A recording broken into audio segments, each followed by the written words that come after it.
La Iglesia Cristiana Familia de Gracia de Valdivia presenta las voces de personas comunes al servicio del Evangelio de Jesucristo. Voces de Familia de Gracia. Dice en Juan, 1 de Juan 3:14, dice: nosotros sabemos que hemos pasado de muerte a vida. Juan está diciendo que de alguna manera esto ya lo conocemos. Sabemos que existe, que algunos están en muerte y otros están en vida. Sabemos que, lo está diciendo, hay personas que están muertas y hay personas que están vivas. Pero la pregunta que yo creo que tenemos que hacernos es: ¿qué significa estar muerto y qué significa estar vivo, según la Biblia? Es algo que nosotros de alguna manera ya lo entendemos, lo aproximamos, pero yo creo que sería bueno por lo menos profundizar un poquito más. ¿Qué significa estar muerto? ¿Qué significa estar vivo? Juan lo relata así: sabemos, entendemos, conocemos que hemos pasado de muerte a vida. Todo comienza en el Génesis. En Génesis 2:7 dice: entonces Jehová, Dios, formó al hombre del polvo de la tierra, sopló en su nariz aliento de vida y fue el hombre un ser viviente. O sea, había un cuerpo, barro, le generó el soplo de Dios, ¿no es cierto? Y formó un ser viviente. En algunos Biblia habla de alma viviente. O sea, todos los que estamos hoy día acá y todos los que están en el mundo, por el hecho de estar respirando, por el hecho de estar existiendo, hay un soplo de Dios en el corazón, o en la vida, digamos. La pregunta es: si Juan dice que algunos están muertos y otros están vivos, y todos tienen el soplo de Dios, ¿significa que todos son de Dios? No, ¿no es cierto que no? Nosotros entendemos que no porque tengan el soplo de Dios, porque el soplo de Dios es como la voluntad de Dios de que nosotros existiéramos. Es cuando la Biblia dice: el sol sale para justos y sale para pecadores. Esa es la voluntad de Dios que es para todos. La existencia es voluntad de Dios. Es la voluntad de Dios que nosotros existiéramos. Pero no significa eso que seamos hijos de Dios. O no significa eso que nosotros seamos parte de Dios. De hecho, la pregunta que yo me hago ahí: ¿es eso lo que la Biblia llama vida? ¿O lo que es solamente existencia? Y la respuesta es que eso que está ahí, el cuerpo, o sea, el barro, más el soplo de Dios, y esto que haga un ser viviente, un alma viviente, eso es el llamado de Dios a la existencia. Pero eso no es vida. Según la Biblia, eso no es vida. ¿Qué es vida entonces? Después de algunos versículos más adelante, en el Génesis 2, 15, 16, hay un texto que dice: tomó pues Jehová Dios al hombre y lo puso en el huerto de Edén para que lo labrara y lo guardase, y mandó Jehová Dios al hombre. Los verbos que salen ahí son como verbos distantes, podríamos decir así. O sea, dice que Dios tomó, como que agarró, ¿no es cierto? Lo agarró y lo dejó, ¿cierto? Esa es como la idea del texto. De hecho, ¿cómo es posible que Dios haya creado y después lo haya colocado en otro lugar? Es muy interesante, hermano, porque aparentemente el Edén y el huerto del Edén eran dos cosas diferentes, no era lo mismo. De hecho, el huerto del Edén era como una especie de santuario. si nosotros, porque en realidad los verbos que salen ahí tienen son palabras en hebreo, del original hebreo, pero tienen muchas acepciones, tienen muchos otros significados, muchos otros sinónimos. De hecho, el término tomar que sale ahí también es llevar.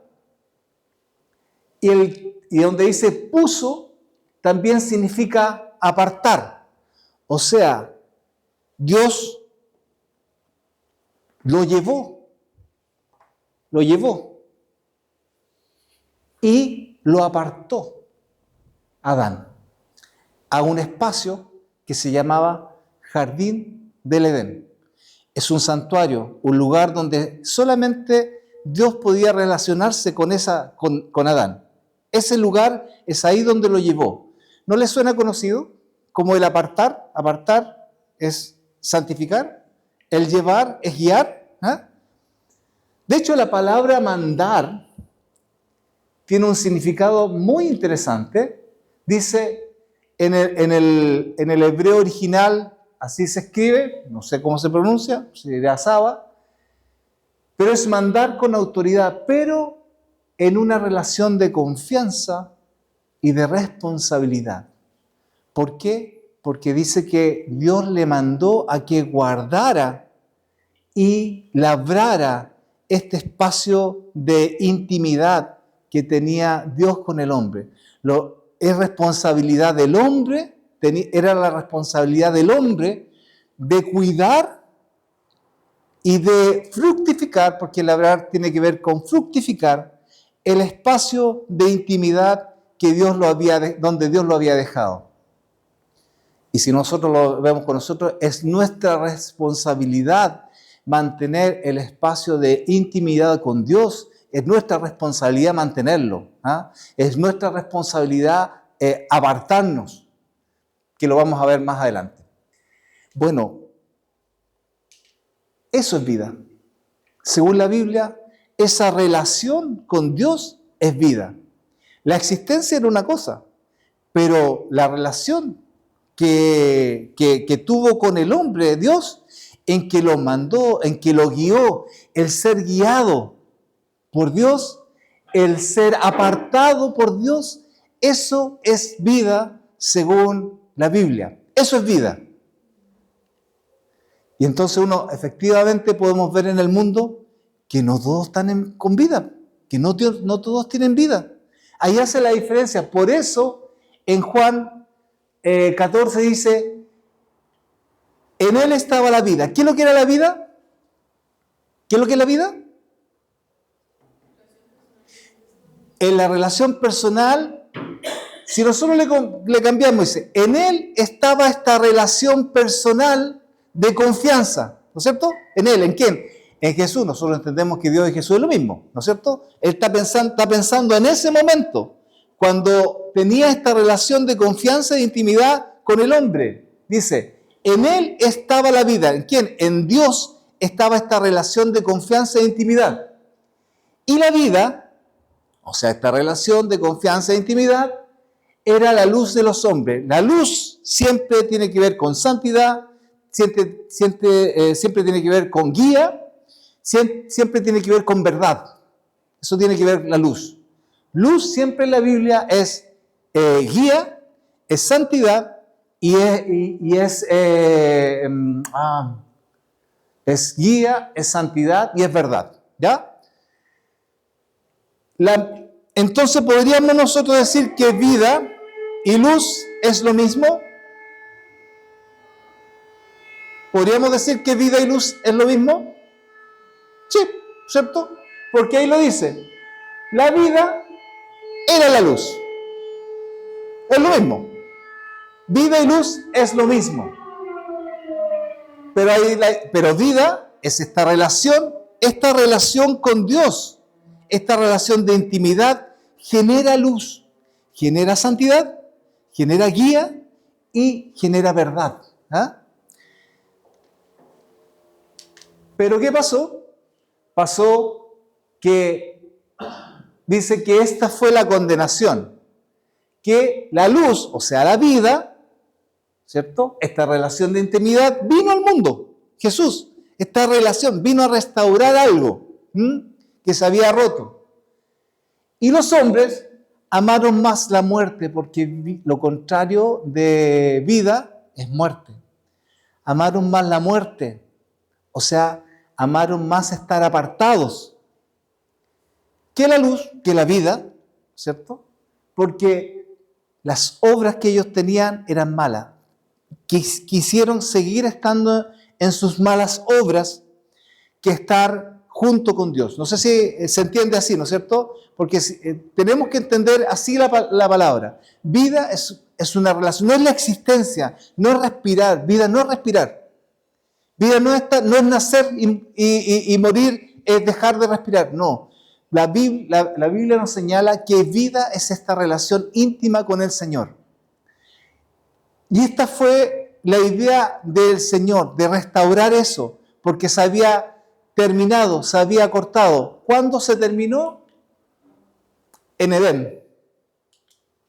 En Génesis 2:17 dice que el día que comas, ciertamente morirás.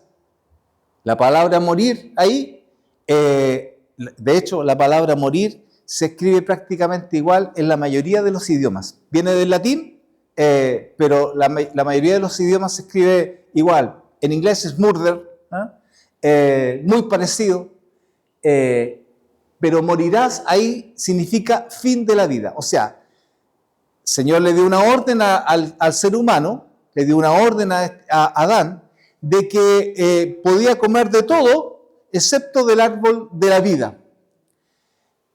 Podía hacer todo lo que quiera, pero el día que comiera el árbol, del fruto del árbol de la vida, dice, ciertamente vas a apartarte, ciertamente vas a dejar de tener esta relación íntima conmigo. ¿Entienden? Que cambia un poco el concepto de entenderlo así.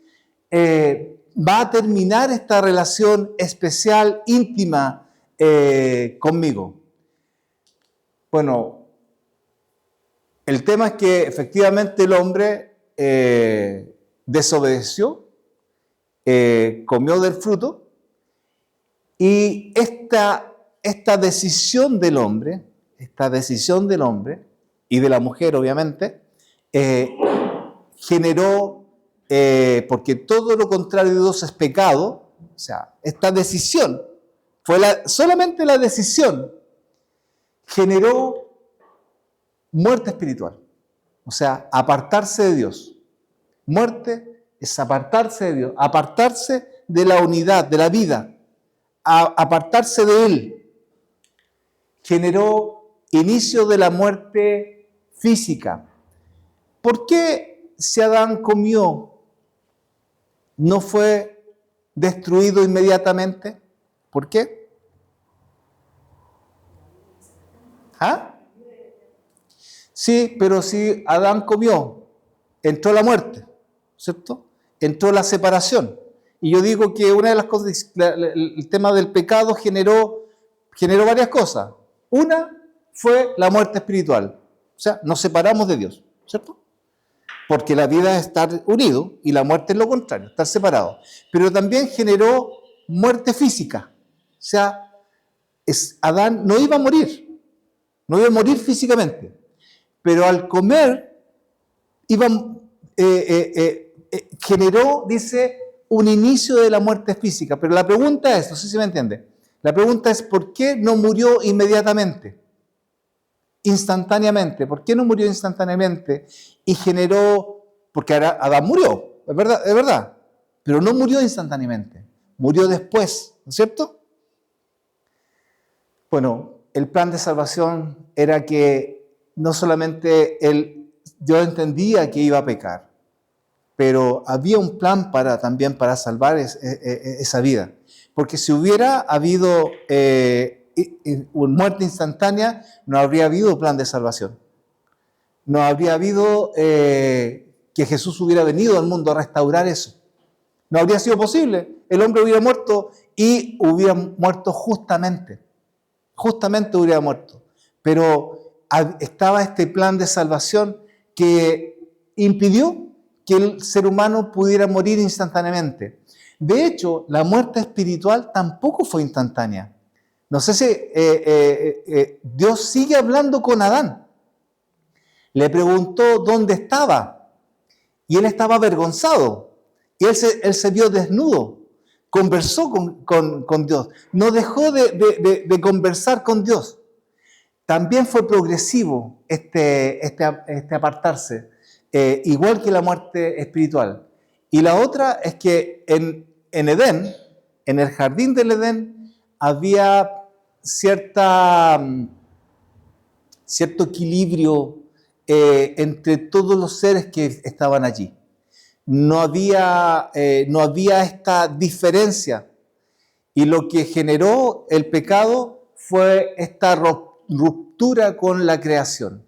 La creación se maldijo también y generó este distanciamiento. Ahora los hombres están en contra de la naturaleza. Vea usted todo lo que pasa. Nosotros vemos a la naturaleza como algo como para poder tomarla para nosotros, para que estemos bien nosotros. En ese momento no era así. Había un equilibrio entre todas las cosas. Bueno, me siguen, ¿no es cierto? ¿Vamos bien ahí? Ocurrió esta muerte. Había vida, porque estamos tratando de entender qué es lo que es vida y qué es lo que es muerte según la Biblia. Vida no es el respirar, vida es esta relación especial, íntima con Dios, en que Dios nos habla y nosotros actuamos en base a ese hablar. Dios nos dice cosas y nosotros actuamos. Tenemos esta relación con Dios. Muerte es apartarse totalmente de Dios. ¿Qué es muerte espiritual? Es separación con Dios espiritualmente. Genera vergüenza, miedo, el ocultamiento. Eso es lo que generó la muerte espiritual. En Efesios 2:1 dice, Él nos dio vida a vosotros cuando estabais muertos en vuestros delitos y pecados. Muertos cuando estábamos separados de Dios, cuando estábamos absolutamente separados, porque muerte espiritual es separación con Dios. Cuando nosotros estábamos muertos, cuando estábamos separados absolutamente, distantes a kilómetros de Dios, vino Él y nos dio esta nueva relación con Él. ¿Qué es muerte física? Es un proceso que se inicia. De hecho, nosotros nacemos y el día que nacemos nos morimos un poco más. Qué extraño ver la vida así, ¿eh? Nadie la ve así. Nadie ve que el día que pasamos es un día que es más para que es donde se aproxima nuestra muerte. Todos los que estamos acá hoy día, en algún momento vamos a morir. ¿Sí? Y cada día que pasa, nos acercamos a ese encuentro. Todos nosotros, indistintamente si somos pequeños, aquí hay niños chiquititos, de lo que es el más adulto. Cada día, desde el día que nacemos, un día que pasa es un día que se aproxima a nuestra muerte. Esa es la progresión. Nos da ese tiempo, igual que Adán. Nos hace nacer, estábamos con vida, y nos da un tiempo. Hay una sentencia, cuando el hombre peca, dice, del polvo eres y al polvo volverás. Somos intrínsecamente polvo. Así. De hecho, puede haber el cuerpo, puede estar sano la mente, puede estar sano el corazón, puede estar todo sano, pero si no está el soplo de vida, ese hombre está muerto. Ese hombre no tiene cómo moverse. Tiene que estar el soplo de vida. Así es la cosa. Y en Eclesiastés 12:7 dice, y el polvo, dice, vuelva a la tierra, está hablando de nosotros, dice, como era. Y el espíritu vuelve a Dios que lo dio. También es una separación. Por eso la muerte física también es una separación de lo que el Señor nos entregó como soplo de vida, y del cuerpo existe una separación. Por eso muerte siempre es separación. ¿Qué cambió con el pecado? Bueno, como decíamos, separación con Dios, generó corrupción interna, ya no teníamos la guía de Dios, ya Dios no nos hablaba y nosotros actuábamos, sino que nosotros actuábamos por nuestra propia cuenta, todas nuestras decisiones son corruptas, nuestros pensamientos son corruptos, todo lo que nosotros creemos, si no está guiado por Dios, es corrupto. Corrupción, a propósito, es una palabra tremendamente fea, se aplica a los cadáveres que están en descomposición. Genera un aspecto feo porque las carnes se te empiezan a deshacer y el olor es nauseabundo. De hecho, yo creo que no hay ningún animal más fétido que el ser humano cuando está muerto. Entró la muerte física, la separación nuestra, porque antes no existía eso.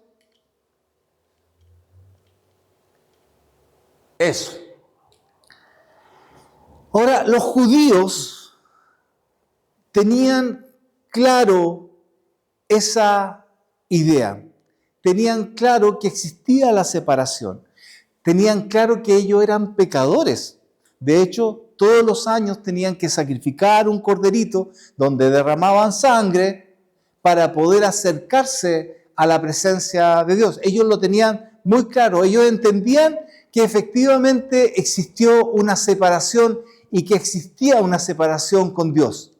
Ellos veían, digamos, esto a través del culto, a través de lo que ellos hacían como sacrificio y todo eso. Pero ellos entendían que la muerte no es aniquilación. La palabra aniquilación es desaparecer, es anular. La muerte no es una anulación, no es una inexistencia.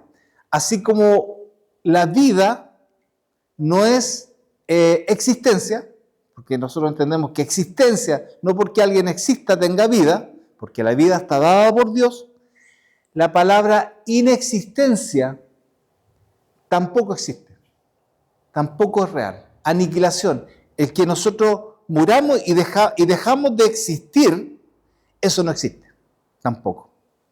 Existe una vida eterna y existe una muerte eterna.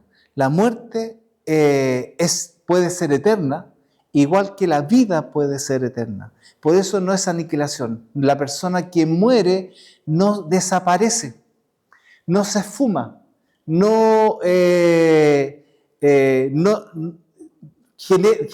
sigue existiendo. De alguna manera, esto se necesita explicarlo mucho más, porque ¿a dónde vamos nosotros cuando morimos? Esa es una pregunta que no la voy a responder hoy día, pero es muy interesante verlo. ¿A dónde vamos nosotros? Bueno, para los judíos la muerte no era aniquilación, no te perdías, no desaparecías, sino que seguías existiendo. Dice, era una realidad inevitable. Los seres humanos por las consecuencias del pecado, porque esto tiene que ver con la consecuencia del pecado, que entró la muerte, es inevitable. De hecho, si nosotros, por ejemplo, una persona que tenga SIDA, vamos a pensar, cometió muchas aberraciones en su juventud, dio SIDA, ¿no es cierto?, positivo, y se convierte. Uno podría decir, bueno, Dios tiene el poder para librarlo del SIDA, ¿cierto? Pero existen consecuencias del pecado, que a pesar de que tú te conviertas, las consecuencias siguen a tu vida. Dios lo va a librar en el futuro probablemente, si Él se convirtió, digamos, claramente, verdaderamente, de eso nadie lo puede juzgar, pero eso va a tener a futuro, digamos, también su consecuencia. Pero lo que nosotros hagamos, siempre existen consecuencias. Dios lo puede arreglar, ¿sí? Dios puede sanar. Y Dios tiene el poder para hacer todo eso. Pero siempre hay consecuencias. Y la consecuencia del pecado, por eso es tan grave.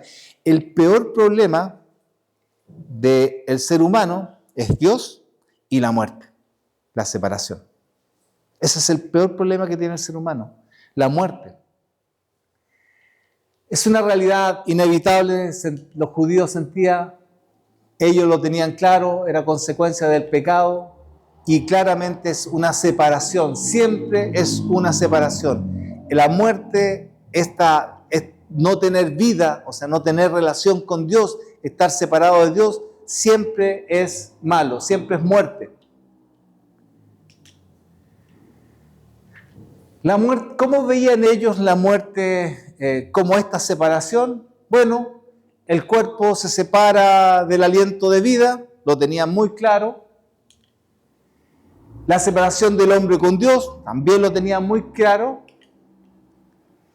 Pero también tenían este detalle, fíjate. Tenían que la lepra, el flujo de sangre, o sea, la menstruación, y el cadáver eran símbolos de muerte en diferentes grados. Te ubica la lepra, esta enfermedad que se te cae en partes de tu cuerpo, se te puede caer un dedo, se te puede caer una mano, se te desgarran las carnes.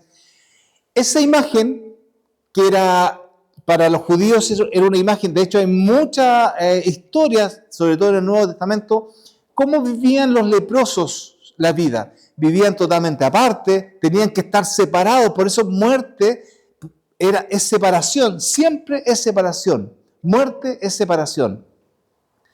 Los leprosos los llevaban a un lugar al lado, porque los veían, pues veían que era la evidencia física que él ya no tenía vida, se le aproximaba la muerte. Se le iba desgarrando todo y en algún momento su vida se le va a terminar. Por eso era la imagen viva del pecado. Eso lo que genera la corrupción de la carne es pecado. ¿Y qué es lo que había que hacer con ello? Era apartarlos. Porque siempre el pecado es separación y había que apartarlo de lo que era santo. Los judíos, ellos eran santos. ¿Entiendes? Había que apartarlos, o sea, que vivían ellos fuera de la comunidad normal. Si ustedes, por favor, busquen Levítico 17:11, porque esto hay que entenderlo. ¿Por qué para los judíos el flujo de sangre, o sea, la menstruación, era señalado como muerte? El que lo tenga,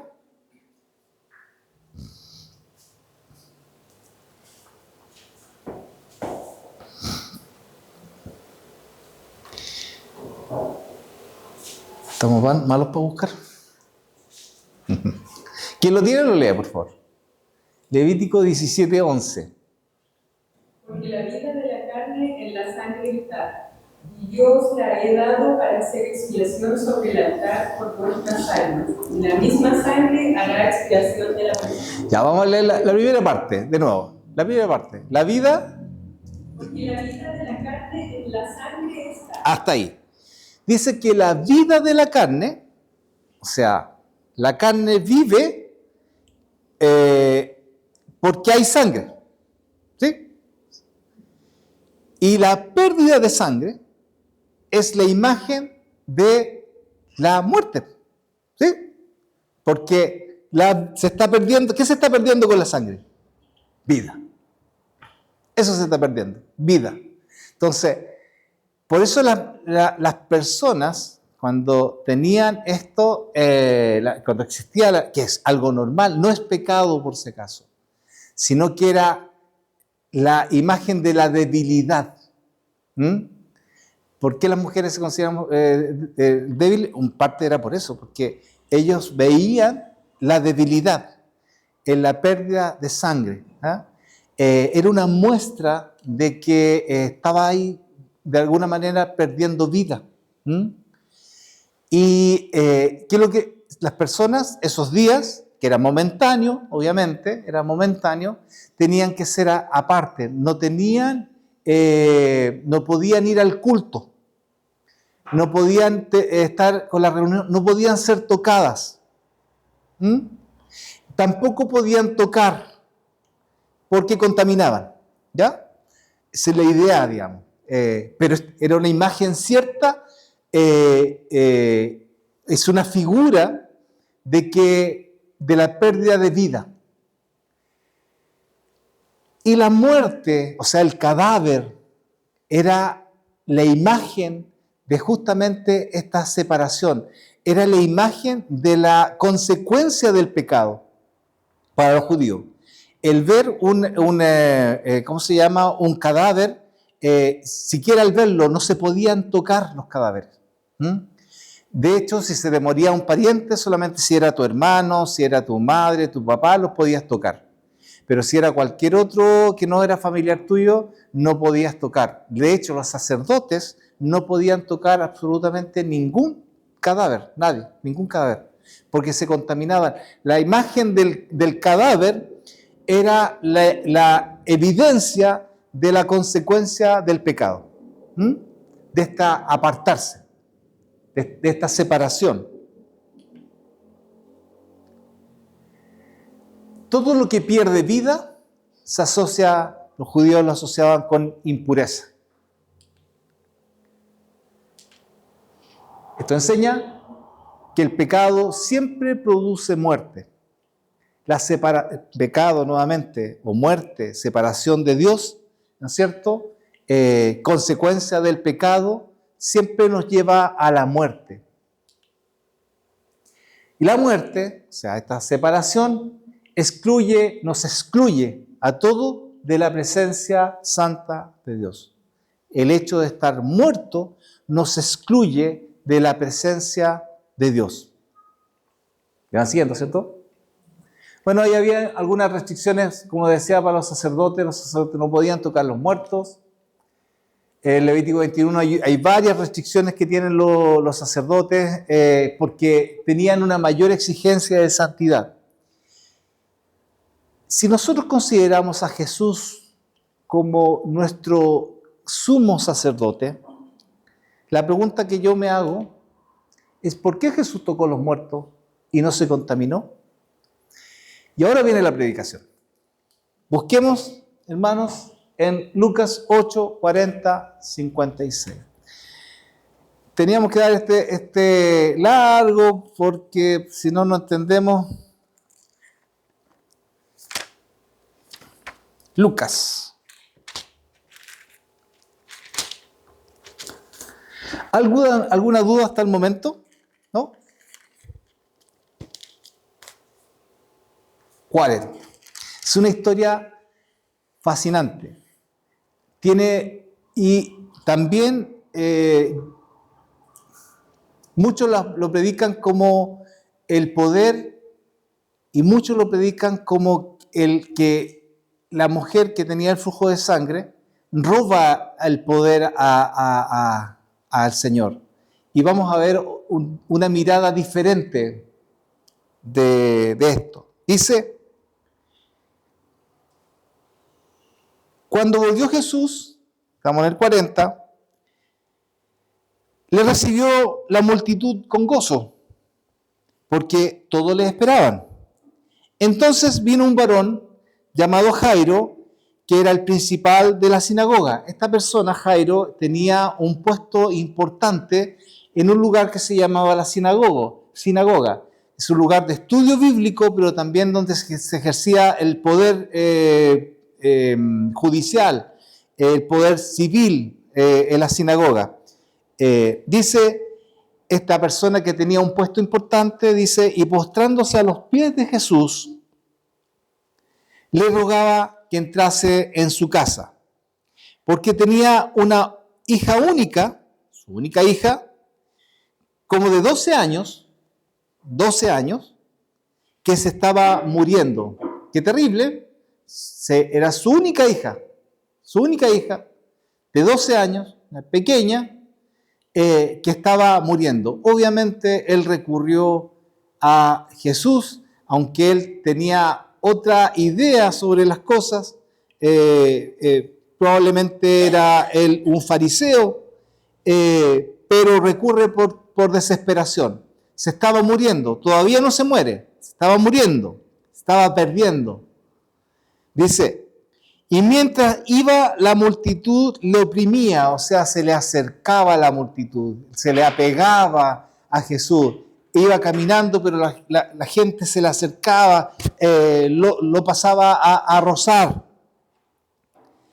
Pero una mujer que padecía de flujo de sangre desde hacía 12 años, y en esto me quiero detener porque no se entiende si no entendemos la cultura y qué es lo que ella sentía después de estar 12 años separada, sin que nadie la pudiera tocar, sin que ella no pudiera tocar a nadie, excluida de las reuniones, excluida de la parte social. Ella no podía acercarse, ella estaba recluida, era una prisión,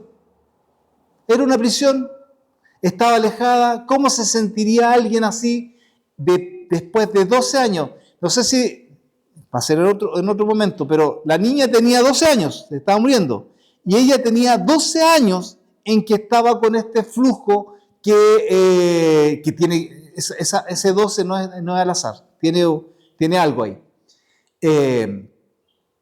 Y que 12 años en que la persona tenía esta circunstancia, este flujo de sangre, estaba desesperada. Había yo creo que ya no quería más, no podía tocar a nadie, como decía, nadie la podía tocar, no podía tener una reunión, no podía estar en una reunión como esta porque era impura. Y dice que se le había gastado en médicos todo cuanto tenía y por ninguno había podido ser curada. Dice, se le acercó por detrás y tocó el borde de su manto y al instante se detuvo el flujo de sangre. Yo quiero, hermanos, que no solamente que podamos sentir lástima de esta mujer, sino que nosotros nos veamos en esa mujer. Según la Biblia, nosotros estábamos separados también. No teníamos nosotros la posibilidad de tener la presencia o de estar en la presencia de Dios, porque nosotros estábamos contaminados, estábamos alejados, estábamos muertos. Teníamos esta progresión, porque ella estaba, de alguna manera, ella entendía que se iba a morir. Estaba con una muerte en progresión, por decirlo de alguna manera. Y solamente ella sentía que si tocaba, que tocar era un problema, porque podía contaminar, ¿entiendes? Sin embargo, dice que tocó el borde del manto y al instante se detuvo el flujo de sangre. Eso no solamente es un milagro físico, sino tiene profundas consecuencias espirituales, ¿ya? Porque Jesús reparó lo que estaba distanciado y lo reparó al instante. No fue un proceso del futuro. Se acercó a Jesús, dice ahí con fe, y Jesús, que es la vida, reaccionó de una manera normal. Es cuando nosotros decimos la santidad de Dios y el pecado del hombre. El hombre no se puede acercar a Dios porque reacciona Dios de una manera en que tiene que matarte. ¿Sí? ¿Nosotros decimos eso? Decimos que el hombre es pecador y el hombre no se puede acercar a Dios porque si se acerca a Dios de una manera física, el hombre es muerto porque Dios es 3 veces santo y el hombre es pecador infinito. Pero aquí ocurrió algo diferente, porque quien hace el nexo con Dios es Jesús. Jesús vino a restaurar esta relación que se había perdido. Jesús vino a reparar las consecuencias del pecado, porque las consecuencias del pecado te llevan a la muerte. A esta mujer el pecado, su condición, la estaba llevando a la muerte. ¿Entiendes? Y solamente al tocar a Jesús, que no se contamina, porque la vida es más poderosa que la muerte. Y en nosotros sentimos que la muerte es más poderosa que la vida. No sé si se han dado cuenta. Nosotros consideramos que es terrible la muerte y consideramos que es tremendamente poderosa. Y no consideramos que la vida es más poderosa que la muerte. Y en este caso, la vida es más poderosa que la muerte. De hecho, toca a Jesús, dice ahí. Entonces Jesús dijo, ¿quién es el que me ha tocado? Como que si hubiera salido, como que ella robó algo, pero no robó. Es porque se acercó a la vida. Y la vida, cuando tú te acercas a la vida, lo que recibe es vida. Vida que tiene que ver con una relación especial, íntima con Dios. Eso es lo que ocurre ahí. Dice, ¿quién es el que? Y negando todos, dijo Pedro, y los que con él estaban, Maestro, la multitud te aprieta y oprime. Y dice, ¿quién es el que me ha tocado? Pero Jesús dijo, alguien me ha tocado, porque yo he conocido que ha salido poder de mí. ¿Qué poder fue el que salió? Fue el poder de la vida. Eso fue lo que salió, el poder de la vida. Entonces, cuando la mujer vio que no había quedado oculta, vino temblando y postrándose a sus pies, le declaró delante de todo el pueblo por qué causa la había tocado. O sea, ella se identificó como una mujer que estaba inmunda.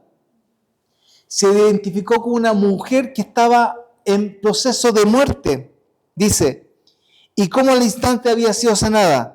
Las palabras de Jesús acá son tremendamente importantes porque le dijo hija. No la apartó. Tu fe te ha salvado. Él restaura la comunión. Y dice, ¿por qué dice tu fe te ha salvado y no dice tu fe te ha sanado? Porque lo más importante para el hombre es ser restaurado en lo espiritual. Lo más importante para el hombre, porque su mayor problema es la separación. El mayor problema del hombre es la muerte. Ese es su mayor problema, estar separado. Y Jesús restaura esa relación. Cuando le dice hija, restaura la relación, ya la incorpora a su familia. ¿Acaso no fue lo mismo que nos ha ocurrido a nosotros? ¿Acaso no es lo mismo que nos ha pasado a nosotros? Dice, pero la historia continúa. Dice, estaba hablando aún cuando vino uno de casa del principal de la sinagoga a decirle, tu hija ha muerto. O sea, el mismo Jairo, que tenía a su hija a punto de morir, esta hija muere. No molestes más al maestro. A ver, como dice, estaba hablando aún cuando vino uno de la casa principal de la sinagoga a decirle, tu hija ha muerto. Dice, no molestes más al maestro. La misma persona que estaba ahí con Jesús. La imagen es esta. Estaba Jairo, porque lo estaba conduciendo a la casa, ¿no es cierto? Lo estaba llevando a la casa, pero viene otro principal y le viene a decir, ¿sabe qué? Tu hija murió. Ya no hay más esperanza. Ya no molestes más al maestro. ¿Ah? Esa es la idea. Ya no lo molestes más, ya tu hija murió. Porque nosotros pensamos que justamente la muerte ya es definitiva. La muerte para el ser humano era definitiva. Lo que lo que va a pasar ahora en instantes es que cambia todo eso. Cambia esa imagen, esa idea. Dice, oyéndolo Jesús le respondió, no temas, cree solamente y será salva. Nuevamente nos dice, será recuperada, será resucitada, dice, será salva. Porque Él no está pensando en lo físico, Él está pensando en lo espiritual. Dice, y entrando en la casa, no dejó entrar a nadie consigo, sino a Pedro, a Jacob, a Juan y al padre y a la madre de la niña. Y lloraban todos y hacían lamentación por ella. Obviamente tenía 12 años, era una niña. Nosotros entendemos que tenía un mundo de vida por delante. O por lo menos la gente piensa así, po. Tiene una vida por delante. Dice, pero él dijo, no lloréis, no está muerta, sino que duerme, dice. Y se burlaban de él, diciendo que estaba muerta. Mas él, tomándola de la mano, y eso es también clave, ¿por qué la toma? ¿Por qué no hace como Lázaro que desde afuera grita y se levanta? Porque tiene esta implicancia, hermano, de que la muerte es separación. No sé si logran apreciar eso. La muerte es separación. Nosotros estábamos muertos, separados. Necesitábamos de un toque de Él. Necesitábamos que Él nos tocara. Porque la vida, Él era sacerdote, era rabí. Él sabía que el muerto contaminaba, no era casualidad. Él mostró a todos los que estaban ahí que Él no se contamina porque la vida es mayor que la muerte. Porque la vida restaura. De hecho, la vida resucita y necesitamos nosotros resucitar en una nueva vida. De hecho, necesitamos morir para recibir de Él. Nosotros, para poder tener vida, necesitamos considerarnos que estábamos muertos. Y ella, y por lo menos la familia lo declaró, ella estaba muerta. Mas él, tomándola de la mano, clamó diciendo, muchacha, levántate. Que son las palabras que a nosotros también nos dijeron. Muchacho, muchacha. Entonces su espíritu volvió e inmediatamente se levantó. Y él mandó a que se diese de comer. Y sus padres estaban atónitos, pero Jesús le mandó a que nadie dijese lo que había sucedido. ¿Con quién nos identificamos? ¿Con esta mujer que está caminando a la muerte? Porque vamos de pecado en pecado, porque el pecado nos aparta, caminando hacia la muerte. ¿O estamos simplemente muertos y no tenemos una relación con el Señor? Hermanos, esto es profundo. Y esto depende de una realidad que nosotros no somos conscientes. No somos conscientes de esta realidad de separación, porque sentimos que nuestra existencia, sentimos que el respirar, el comer, el vivir, el ir a trabajar, lo es todo. Y no es así. No es así. Si no tenemos la relación especial, particular, individual, íntima con Dios, no tenemos vida. Estamos muertos. Y, hermanos, tenemos que considerarlo. A lo menos tenemos que considerarlo en nuestra vida diaria. Estas palabras son tremendamente potentes. Y en estos poquitos versículos nos habla del Evangelio completo. Jesús vino a restaurar, vino no a restaurar, vino a cambiar absolutamente todo, porque no había nada bueno en nosotros. vino a que nos resucitaran y vino a que nuestra impureza, producto del pecado, se limpiara. Y al limpiarse tenemos esta conexión con Dios inmediatamente. Que el Señor pueda darnos o apreciar esta palabra de mejor manera. Hay mucho más detalle, hay mucho más cosas, hay mucho más que decir, pero con lo que dijimos yo creo que hay mucho para poder darle vuelta en nuestra mente. Tengamos un momento de oración, hermano. Señor, en esta hora te agradecemos, Señor, por cada una de tus palabras, por lo que nos has dejado, Señor. Te pido, Padre bendito, que tú puedas hacer recapacitar a nosotros en nuestra intimidad. Considerar, Dios mío, Señor, que no podemos vivir sin ti. No es solamente un decir, es que efectivamente si no somos guiados por ti, si tú no nos enseñas, si tú no nos hablas, Padre Santo, no podemos caminar, no podemos conducirnos, Dios mío, Señor, por esta vida. Señor, si no viviríamos apartados como siempre, con nuestras propias ideas, lo que nosotros creemos. Padre, te pedimos, Señor, que tú seas parte y Dios mío, Señor, nosotros poder estar sumergidos en ti, Dios mío, Señor, y ser conducidos por ti como fue en el comienzo. Gracias, Padre bendito, gracias por todo. Te pedimos que tú nos cuides y nos guardes en esta semana. Vivimos tiempos tremendamente difíciles, como dijimos al comienzo. Vivimos, Dios mío, Señor, en una sociedad totalmente agresiva, cambiante, lleno de imágenes de guerra, destrucción, Señor, pero nuestra ciudadanía no está acá. Está en los cielos y te pedimos, Señor, que tú nos hagas, se haga notorio eso en nosotros.